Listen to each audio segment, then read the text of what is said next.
La jeunesse actuelle aime le luxe, est mal élevée et méprise l'autorité.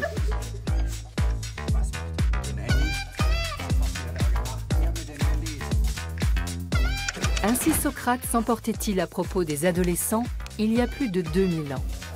Les chercheurs savent aujourd'hui que cet âge est celui des excès. C'était une époque rebelle. Nous avons cambriolé notre école. Je me disputais souvent avec mes parents. Ils trouvaient que je buvais trop d'alcool et que je rentrais tard. On volait des panneaux de circulation, des stops, des noms de rue. Ne me demandez pas pourquoi. Je suis tombée amoureuse pour la première fois à 13 ans. Bouleversement hormonal et cerveau en pleine ébullition. Les ados disjonctent et les parents aussi. Mais la puberté est aussi l'âge des possibles et des découvertes. Les chercheurs commencent à peine à explorer cette étape décisive du développement humain.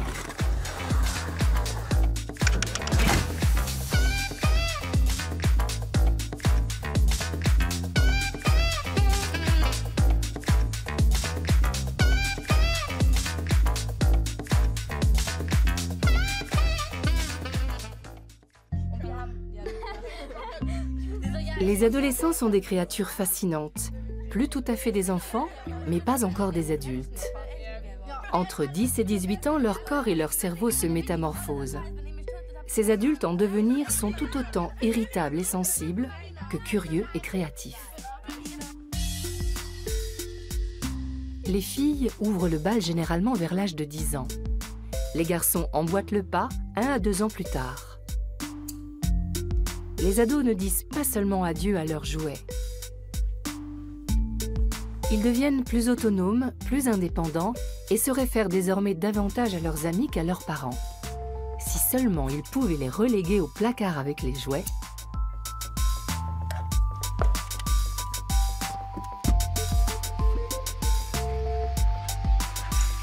L'impulsion est donnée par des messagers biochimiques. Les hormones telles que les estrogènes et la testostérone participent à la maturation sexuelle de l'adolescent.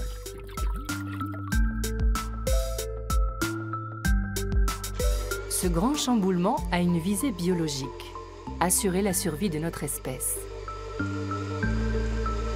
À terme, les jeunes gens devront quitter leur famille afin de chercher des partenaires sexuels non apparentés et éviter ainsi la consanguinité.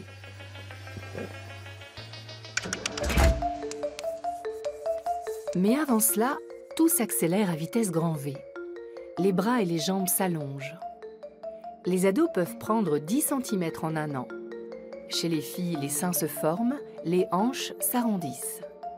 Chez les garçons, les épaules s'élargissent, les muscles se développent. Les poils poussent un peu partout, barbe incluse. Le visage se couvre de boutons disgracieux et la voix mue. Enfin et surtout, les organes sexuels arrivent à maturité. Ce programme est profondément ancré dans nos gènes. Son déclenchement, en revanche, n'est pas fixe. Les chercheurs observent que l'âge d'entrée dans la puberté des filles ne cesse d'avancer. 13 ans en moyenne en 1860, 11 ans en 1960 et entre 9 et 10 ans aujourd'hui. L'une des raisons en est une alimentation plus riche, car notre corps sécrète les hormones de la puberté seulement lorsqu'il a emmagasiné assez de graisse. Mais l'alimentation ne saurait tout expliquer. Les chercheurs soupçonnent des substances chimiques d'interférer avec notre système hormonal, les perturbateurs endocriniens présents dans les plastiques, pesticides et cosmétiques.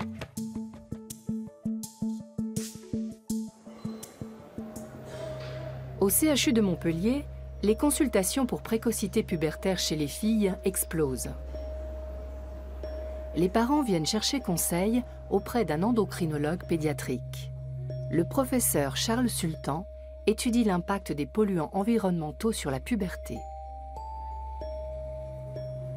On comprend que cette contamination, qu'elle soit prénatale, mais surtout postnatale, soit capable d'influencer, de moduler le déclenchement de la puberté, et eu égard à cet effet estrogène-like, eh bien, on va imprégner cette petite fille en estrogène qui vont être capables de stimuler la glande mammaire, de stimuler l'utérus et aussi de stimuler les centres nerveux qui régulent le déclenchement de la puberté.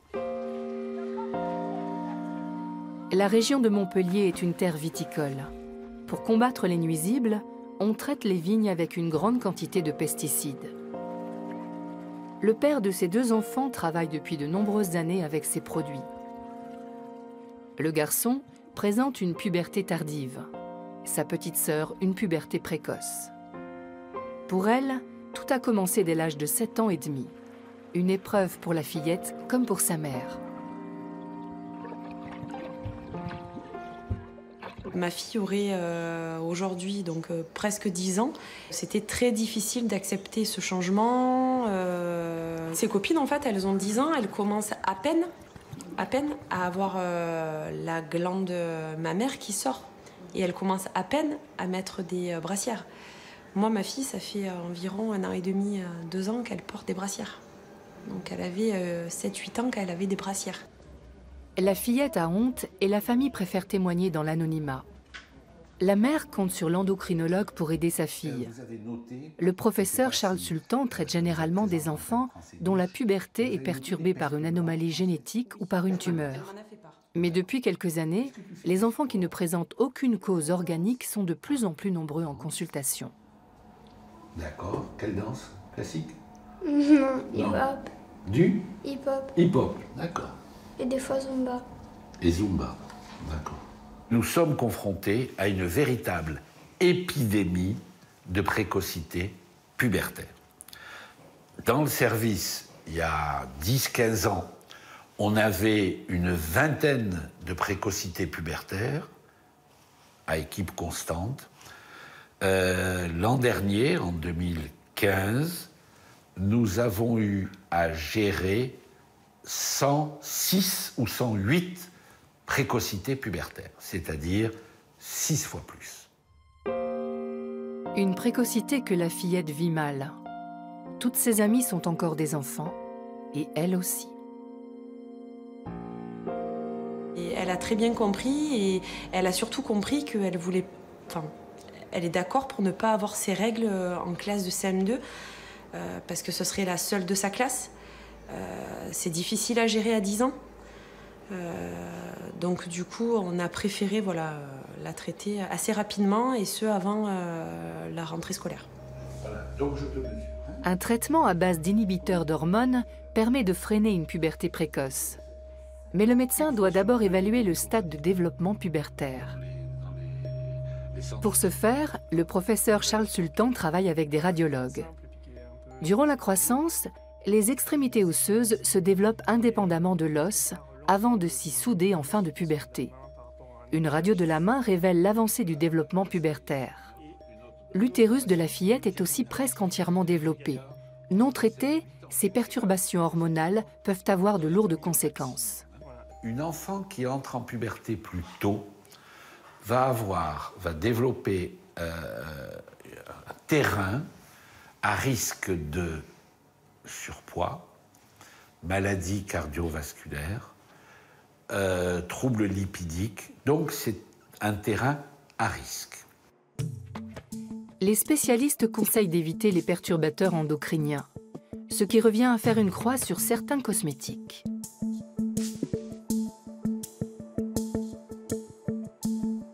Ils contiennent des parabènes, ils contiennent des phtalates, ils contiennent des nanoparticules, ils contiennent du titane, ils contiennent...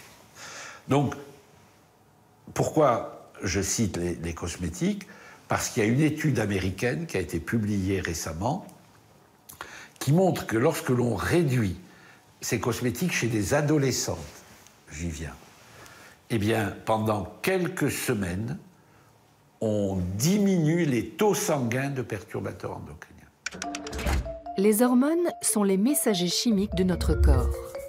Elles déclenchent la puberté dans le cerveau. L'hypophyse, une glande située dans le crâne, produit des hormones qui gèrent une large gamme de fonctions corporelles, dont la maturation des ovaires et des testicules. Les ovaires sécrètent alors essentiellement des estrogènes, les testicules de la testostérone, mais ces deux hormones sexuelles sont présentes à concentrations diverses chez les deux sexes.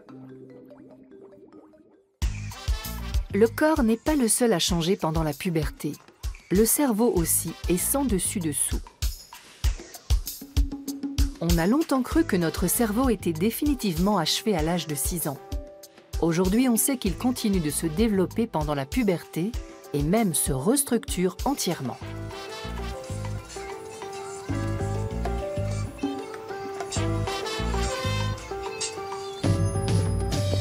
Le cerveau de l'adolescent est un terrain de recherche passionnant et relativement récent. 25 ans à peine que les chercheurs s'intéressent au développement intellectuel et sensoriel des ados. Ils misent sur leurs résultats pour comprendre pourquoi tous les enfants ne deviennent pas des adultes en bonne santé.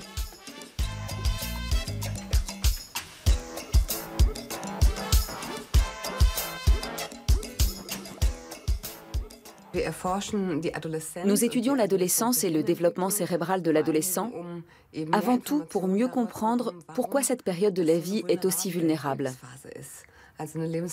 C'est une phase au cours de laquelle se manifestent de nombreux troubles psychiques. C'est assez contradictoire avec l'image d'une jeunesse éclatante de santé, en pleine forme physique.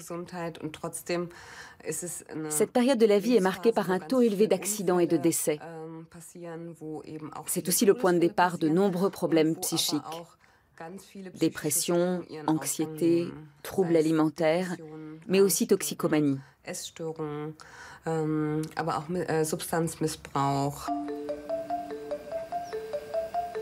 Pour comprendre et traiter ces maladies, les chercheurs observent le cerveau des adolescents. L'imagerie par résonance magnétique, ou IRM, est la technique la plus adaptée pour ce type d'exploration. Les images du cerveau de l'adolescent ont de quoi surprendre. Un vrai chantier.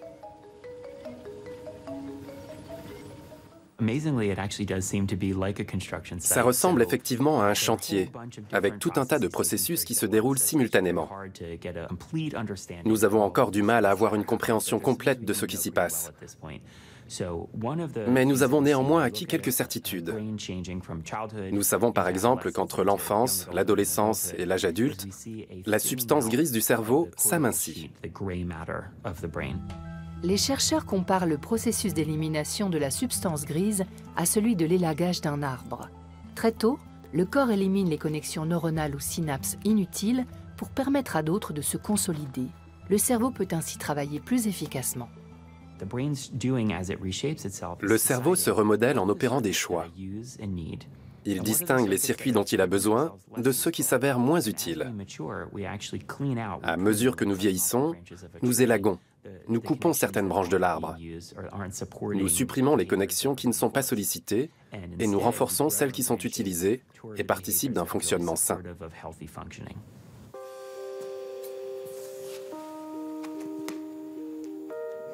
Les événements de l'enfance ne conditionnent donc que partiellement notre adolescence et notre vie d'adulte.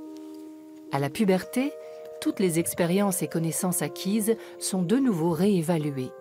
Le cerveau fait le tri et se réorganise. Sa malléabilité ne sera jamais aussi importante que pendant cette période.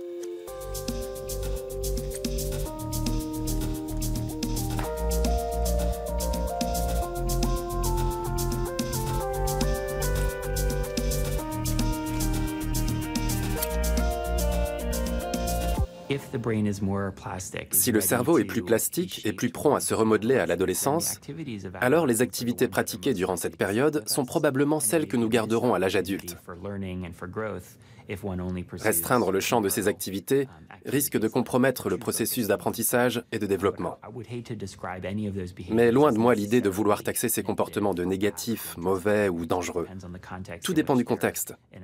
En substance, je dirais qu'une certaine modération est bénéfique aussi bien aux adultes qu'aux adolescents. Apprentissage, expérimentation en tout genre, Zoé est passée par là. La jeune fille vient d'avoir 18 ans. Quand on lui demande ce qui compte le plus pour elle en tant qu'adolescente, elle répond « faire le plein d'expériences ». Zoé est éclaireuse chez les scouts. Il y a quelques années, elle s'est découvert une passion, le tir à l'arc. On choisit souvent ses passions par hasard. Ce qui me plaît dans le tir à l'arc, c'est que ça permet de se déconnecter du quotidien. Quand on est jeune, on ressent énormément de pression et de stress. Avec ce sport, on se concentre sur la flèche et la cible. On fait le vide dans la tête et on oublie tout le reste.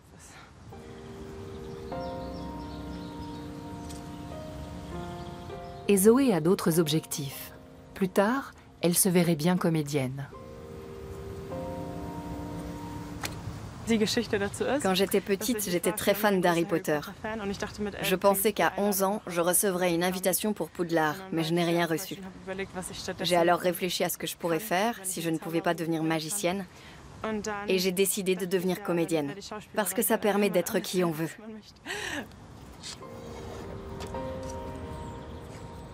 Zoé garde cependant les pieds sur terre et sait qu'on atteint rarement ses objectifs sans le soutien des autres.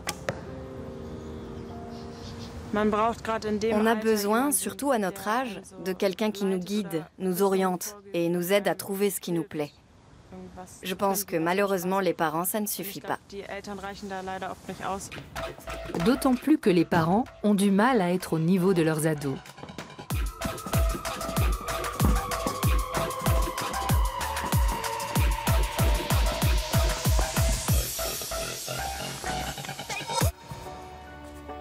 À la puberté, la plupart des facultés physiques et intellectuelles culminent. C'est le cas de l'intelligence dite fluide, une forme de raisonnement indépendante des acquis qui met en jeu la créativité du sujet. À l'âge adulte, l'intelligence dite cristallisée, fondée sur l'expérience, a tendance à prendre le pas. Sans compter que les ados ont aussi leur propre rythme. À la puberté, la plupart se transforment en oiseaux de nuit. Ils se couchent tard et ont bien du mal à se lever le lendemain matin. La faute au smartphone et aux tablettes, mais surtout à un facteur indépendant de leur volonté. On peut toujours leur conseiller de se coucher plus tôt pour qu'ils se lèvent plus tôt, comme font beaucoup de profs.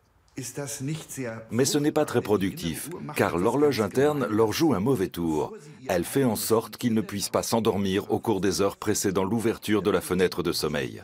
Je peux donc conseiller à un jeune d'aller se coucher plus tôt, mais ce n'est pas pour autant qu'il s'endormira plus vite.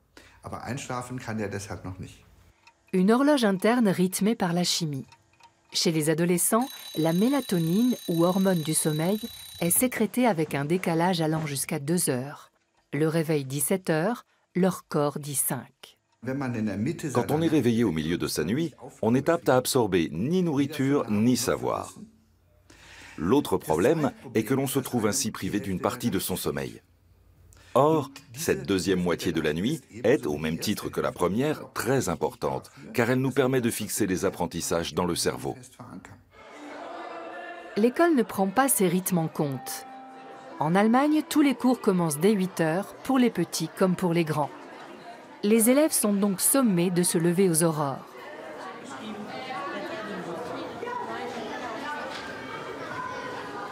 Enfin, presque tous. Karsten, 15 ans, a le droit d'arriver plus tard. Au moins 3 fois par semaine, les cours commencent pour lui et ses camarades un peu avant 9 heures. Le lycée d'Alsdorf, en Rhénanie du Nord-Westphalie, a introduit des horaires adaptés. L'établissement participe à une étude expérimentale. Il s'agit de déterminer si ce décalage facilite l'apprentissage. Les ados, en tout cas, apprécient.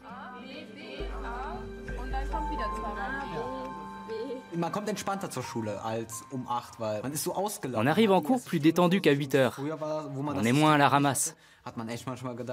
Avant la mise en place des horaires adaptés, quand on avait allemand, maths ou anglais en première heure et que le prof abordait un thème, on avait envie de lui dire « C'est bon, arrête de parler, lâche-nous un peu ». Maintenant, on a notre espace de liberté. On peut s'organiser tout seul. Et on est reposé. Le matin, j'ai tendance à traîner. J'aime bien m'accorder une demi-heure de rap de sommeil. Maintenant, j'ai plus de temps pour me préparer, prendre mon petit-déj. Et on est plus en forme pendant la journée. On le sait bien quand on est dans l'enseignement depuis de nombreuses années. On connaît le phénomène de la première heure, surtout au lycée. Les élèves sont très fatigués, particulièrement à 8 heures. Lorsque nous avons découvert que les adolescents avaient un rythme de sommeil différent, nous avons mené une réflexion approfondie sur le sujet. On peut se demander en effet pourquoi l'école ne changerait rien. Nous nous sommes donc retrouvés face à un choix. Fermer les yeux ou essayer de changer les choses. Le lycée d'Alsdorf a pris en compte les résultats de la recherche sur la puberté en adaptant le temps d'apprentissage des élèves à leur rythme biologique.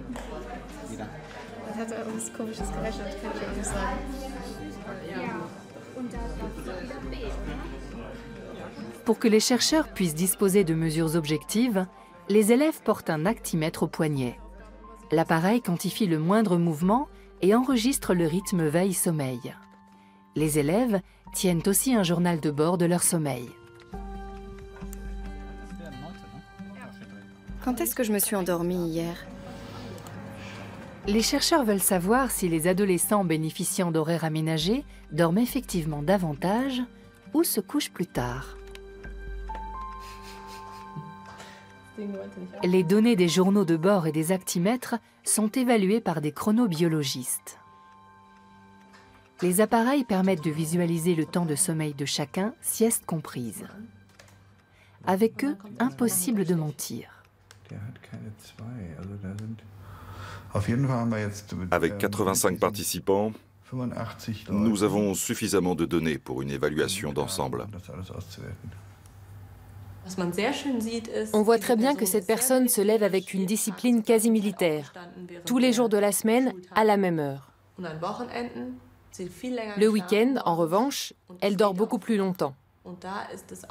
Les heures de réveil sont très variables, comme on le voit par exemple sur cette ligne. S'ils pouvaient dormir 1 heure de plus par nuit, soit 5 heures de plus sur une semaine d'école, ils gagneraient en gros 1 nuit par semaine. Reste à démontrer les vertus du sommeil sur la réceptivité des élèves. En Allemagne, on nous demande toujours « Mais est-ce que les notes sont meilleures ?» Je ne peux pas encore me prononcer. Un suivi à plus long terme est nécessaire. Un élève ne va pas passer d'un 10 sur 20 à un 16 sur 20 de moyenne en 2 mois. En revanche, j'imagine qu'avec une évaluation sur 2 ans, nous serons fixés. Des expériences menées dans d'autres pays le prouvent. Un élève reposé est un élève plus attentif.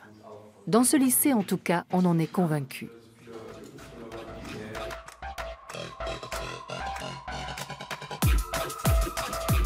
Abruti de fatigue à l'école, mais casse-cou à l'extérieur. La puberté est l'époque des conduites à risque et de la déraison.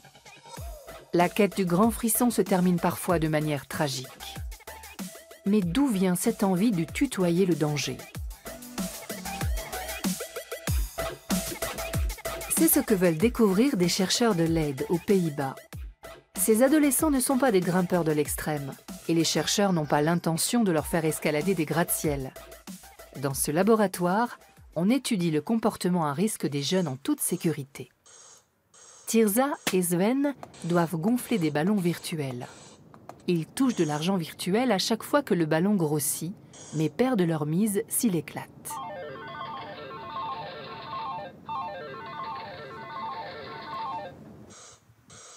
Anodin de prime abord, ce test permet de distinguer les adeptes de la sécurité de ceux qui optent pour le danger.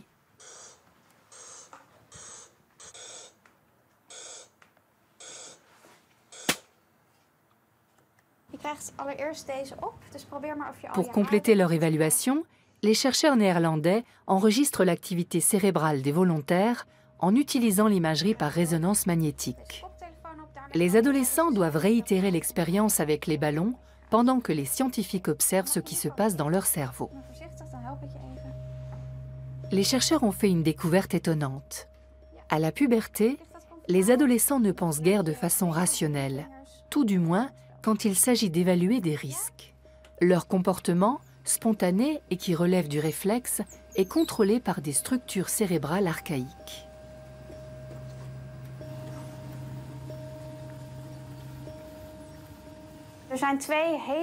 Deux zones cérébrales sont à distinguer quand on examine le cerveau d'un adolescent.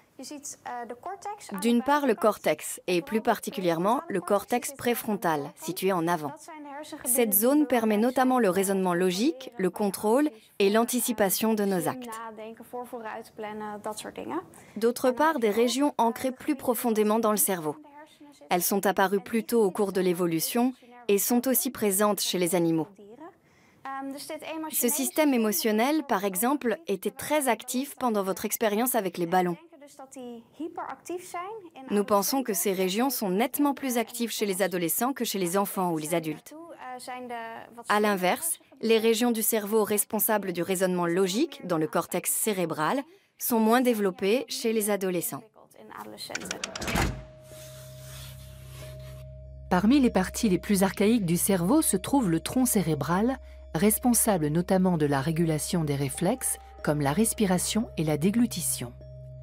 Le système limbique, quant à lui, pilote les émotions, l'envie et la propension au risque. En périphérie, le cortex aux substances grises correspond à la structure la plus récente. À la puberté, le cortex se restructure complètement. Le cortex préfrontal, siège notamment du raisonnement, est le dernier à parvenir à maturité.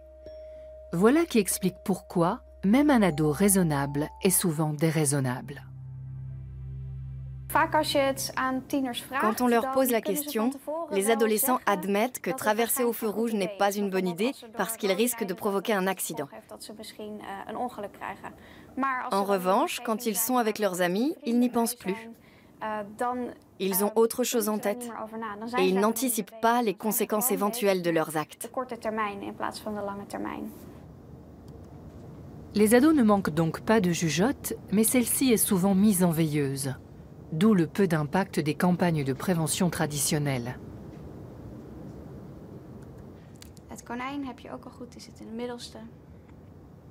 Comment alors influer sur le comportement des adolescents sans les prendre à rebrousse-poil? Pour le savoir, Sabine Peters a mené d'autres expériences avec des volontaires.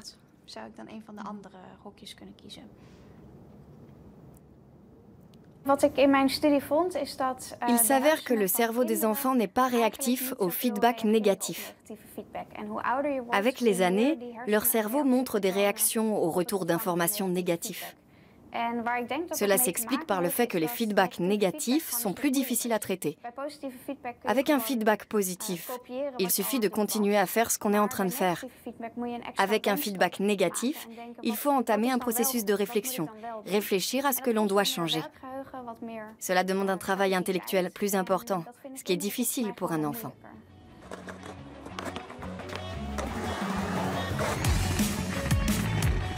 Motivés par des jugements positifs, les adolescents sont capables de prouesses étonnantes ainsi que de persévérance. Passionné de skate, Camden descend rarement de sa planche. Ça procure des montées d'adrénaline. Le kiff, c'est quand on tente une nouvelle figure, qu'on s'entraîne pendant 2 heures dessus, quitte à se rétamer de temps en temps et qu'on finit par y arriver. Là, c'est le kiff total. Nombre d'études prouvent que le sport, en plus de solliciter les muscles, a une influence positive sur le psychisme.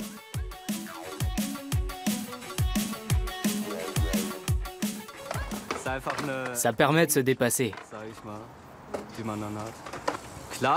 Du coup, forcément, ça a un impact sur la personnalité, parce que ça renforce la confiance en soi.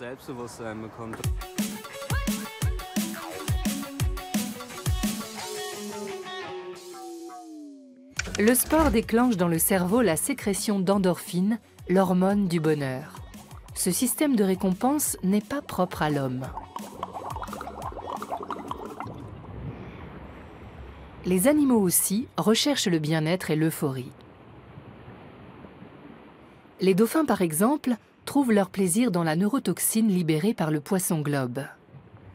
Ici, il le mordit brièvement avant de le passer à leurs congénères. Ce comportement est surtout observable chez les jeunes dauphins qui s'amusent ainsi entre amis.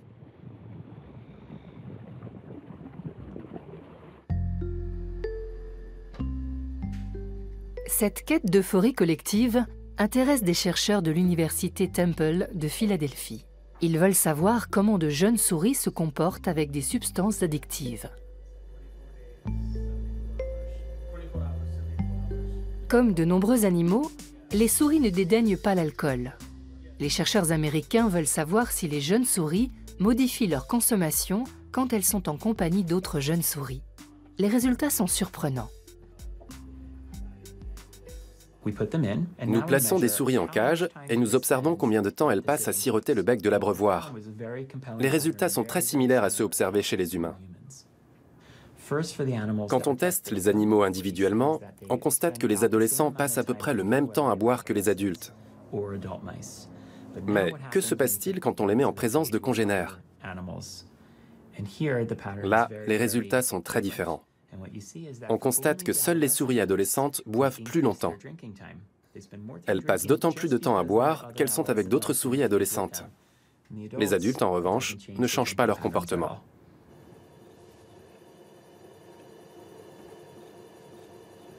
La réaction des jeunes souris éclaire certains aspects clés des comportements à risque des jeunes humains. Les jeunes souris adoptent-elles un comportement plus risqué pour plaire à leurs camarades? Cela participe-t-il de la cognition sociale, d'une pensée intentionnelle? Adoptent-elles un comportement conforme aux attentes de leurs amis ou à l'idée qu'elles s'en font? Les souris n'en sont de toute évidence pas là. Elles réagissent simplement à leur environnement et sont davantage guidées par la biologie que par une capacité à se projeter. La biologie dicte le comportement des jeunes mammifères, souris ou humains, quand ils sont avec leurs congénères. Une autre expérience menée par les chercheurs en neurosciences vise à prouver l'influence des amis sur le comportement à risque des adolescents. Dans ce jeu de conduite virtuelle, les volontaires doivent en 10 minutes parcourir le maximum de kilomètres sans provoquer d'accident. Les adolescents sont-ils plus téméraires quand ils sont entre amis ? Un conducteur adolescent a plus de chances d'être impliqué dans un accident grave quand il a des passagers à bord. Chez un conducteur adulte, la présence de passagers n'a pas d'incidence sur le facteur risque.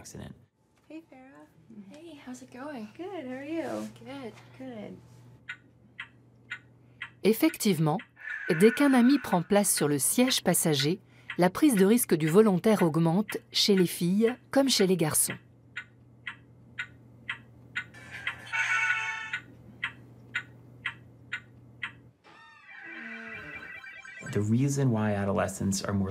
L'adolescent ne prend pas plus de risques en présence de ses amis parce qu'il écoute ces derniers ou cherche à les impressionner, mais parce que la présence d'amis active des régions cérébrales qui le poussent à rechercher la récompense et modifie son expérience de la récompense.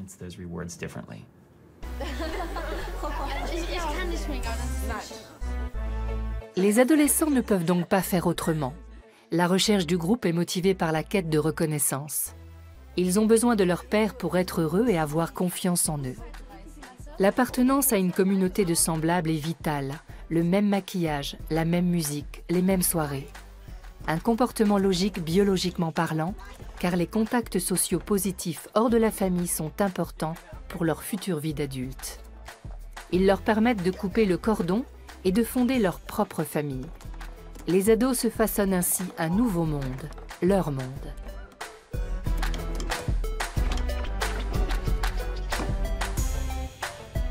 Mais avec les réseaux sociaux, le groupe de congénères augmente de façon exponentielle.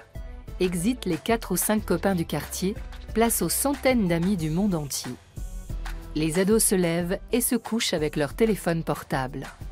Le smartphone est peut-être la plus grande révolution depuis l'invention de l'imprimerie au XVe siècle.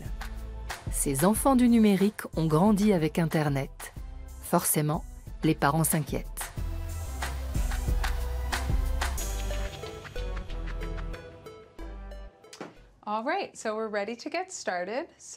La chercheuse américaine Lauren Sherman fait partie de cette génération qui a grandi avec Facebook.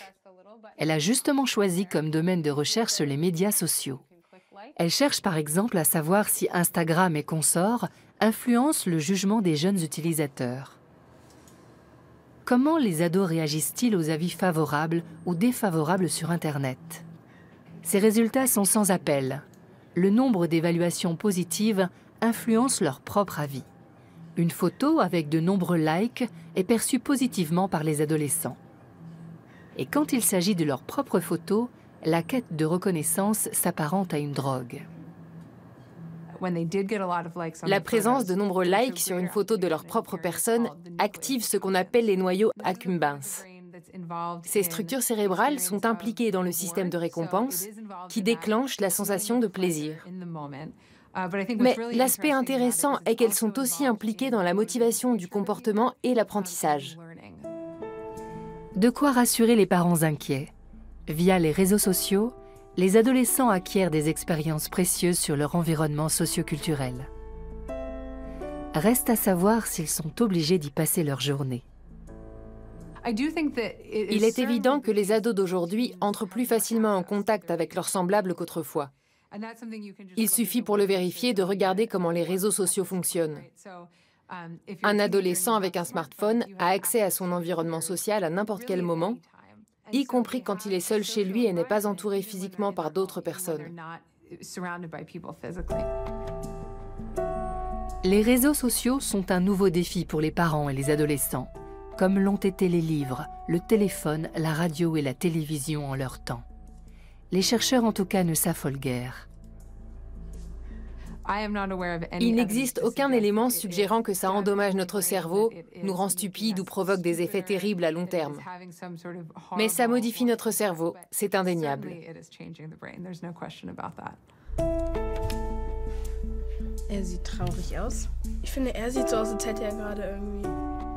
Pendant la puberté, le cerveau doit accomplir des prouesses.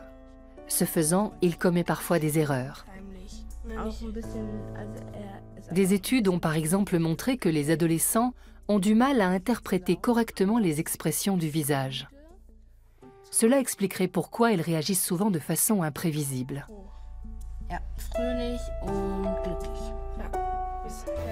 Là, je ne sais pas quoi répondre. De même, l'humeur revêche des ados s'expliquerait par un cortex préfrontal immature.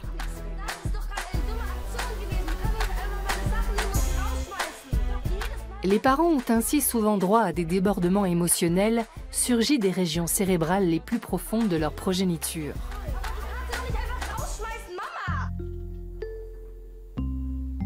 Le cerveau de l'adolescent donne aussi libre cours aux émotions positives. Le premier amour arrive le plus souvent à la puberté, synonyme de main moite et de cœur qui bat la chamade. Pour les chercheurs en neurosciences, l'amour est avant tout une affaire de neurones qui s'emballent.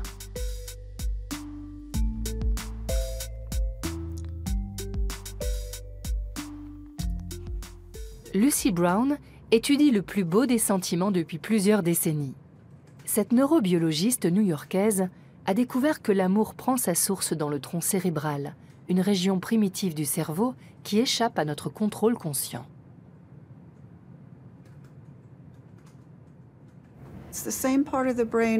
C'est aussi cette région qui assure le réflexe de la déglutition et le mouvement des yeux, des choses auxquelles on ne pense pas.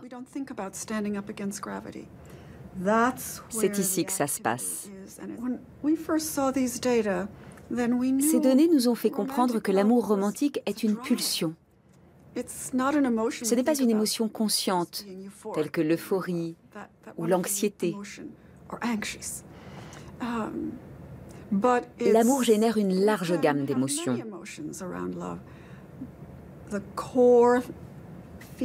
Mais intrinsèquement, ce n'est rien d'autre qu'une pulsion au même titre que la faim.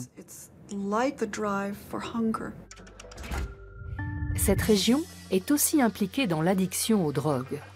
Guère étonnant donc que les amoureux aient le sentiment d'être dépendants de l'être aimé.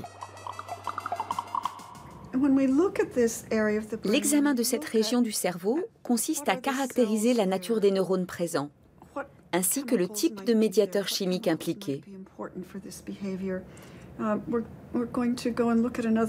Comme on le constate sur cette autre image, l'aire tegmentale ventrale est constituée de neurones qui produisent de la dopamine. Chaque neurone est doté d'une extension baptisée axone, qui achemine l'information vers les cellules du cortex et d'autres régions cognitives, en disant « Allez-y, trouvez-la ». Une dépendance heureuse, du moins tant qu'elle est partagée. Mais que se passe-t-il quand soudain l'autre n'est plus amoureux? Conseil de la spécialiste. C'est comme avec les drogues. Parfois, le sevrage s'effectue brutalement, parfois plus en douceur. Mais quoi qu'il en soit, il est indispensable. Si vous avez le cœur brisé, débarrassez-vous des photos. Même Facebook possède une fonctionnalité qui permet de supprimer toutes les références vers une personne en particulier. Pour les parents, séparer deux amoureux n'est pas non plus gagné, car c'est bien connu. Le cœur a ses raisons que la raison ignore. C'est comme avec Roméo et Juliette. Les séparer ne fait que renforcer leur désir l'un pour l'autre. L'absence attise les sentiments. Certains adolescents, cependant, sont moins taraudés par le premier amour que par la question de leur identité. Fille ou garçon? Veulent-ils devenir une femme ou un homme?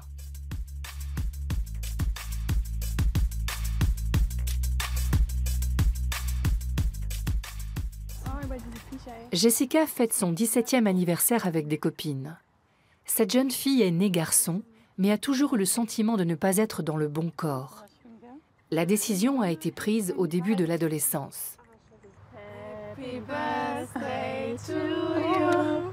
Happy birthday to you. Happy birthday, liebe Jessica. Happy birthday to you.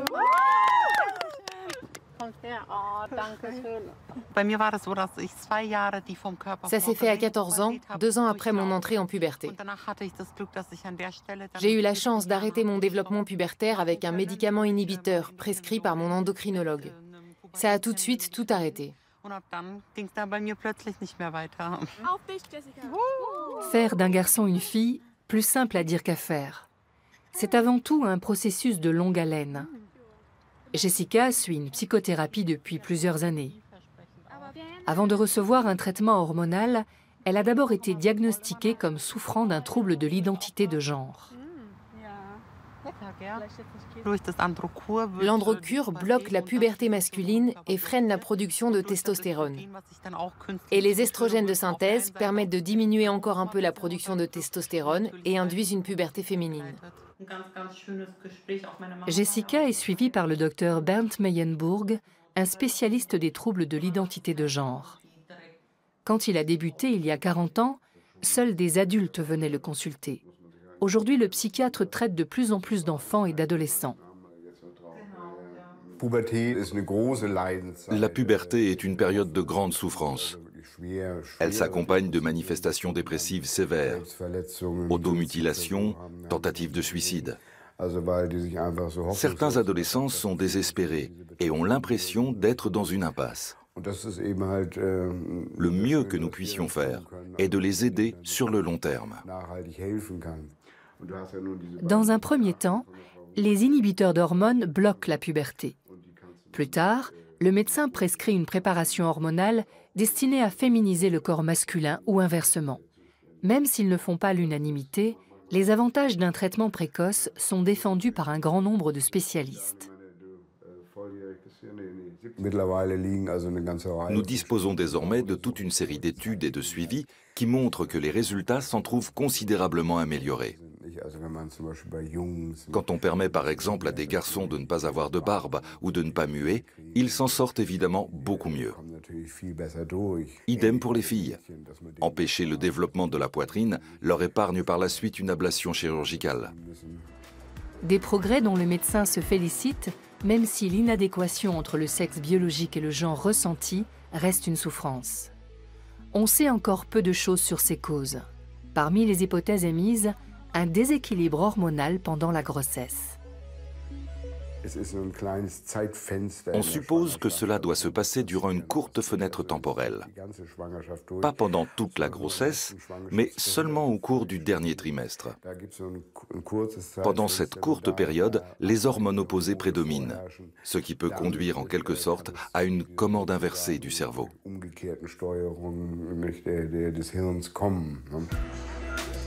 Un garçon du point de vue biologique, une fille au niveau du ressenti. Les hormones que Jessica prend doivent harmoniser les choses. Un processus qui n'a pas que des effets esthétiques.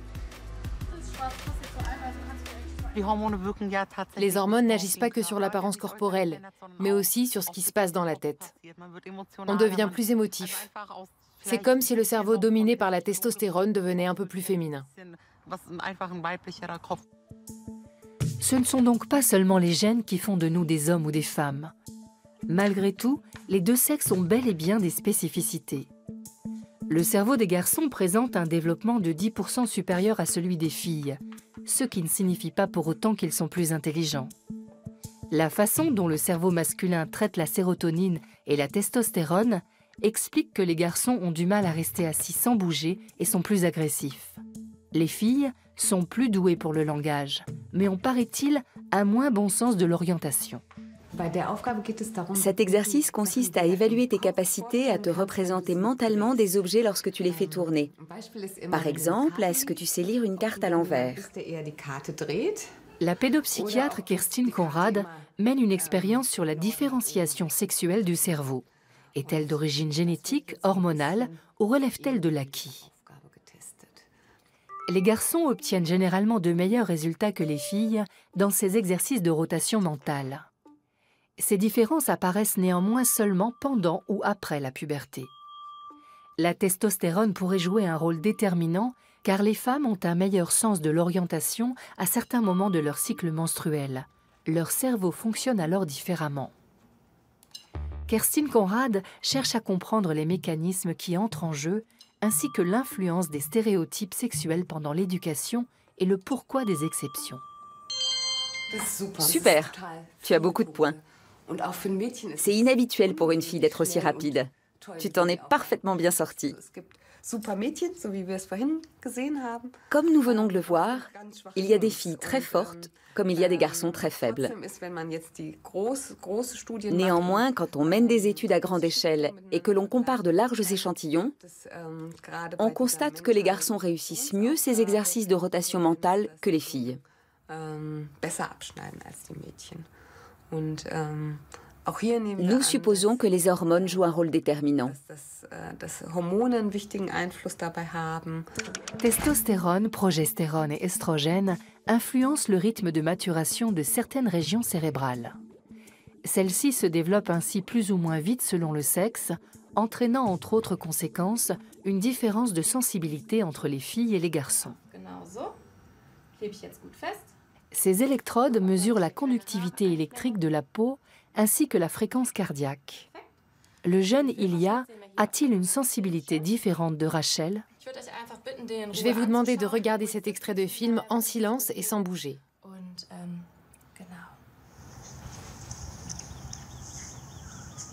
L'extrait de film censé déclencher les émotions montre une femelle ours écrasée par un rocher tandis qu'elle mange du miel, laissant un ourson orphelin.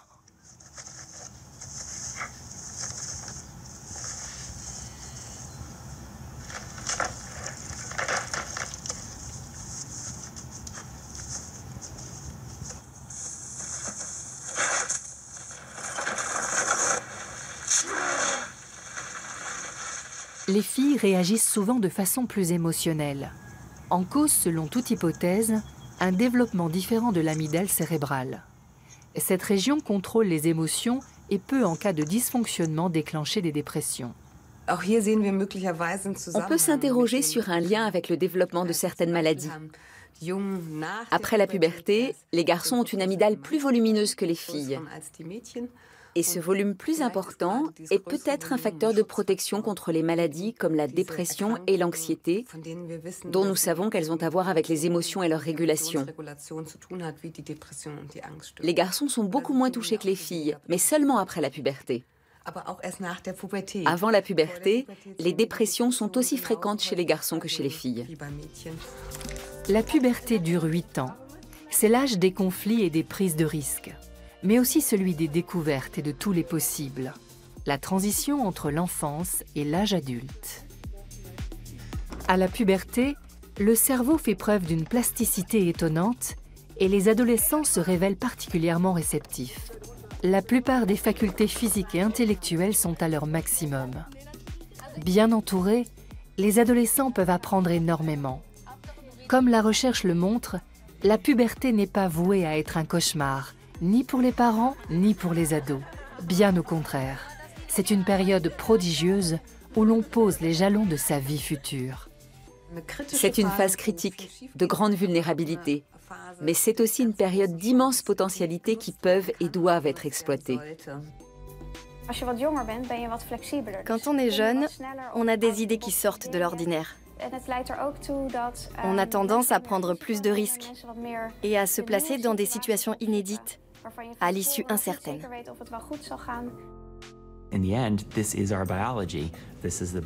Notre biologie est le fruit de l'évolution. Ces comportements ont existé de tout temps, car ils sont propres à l'histoire humaine.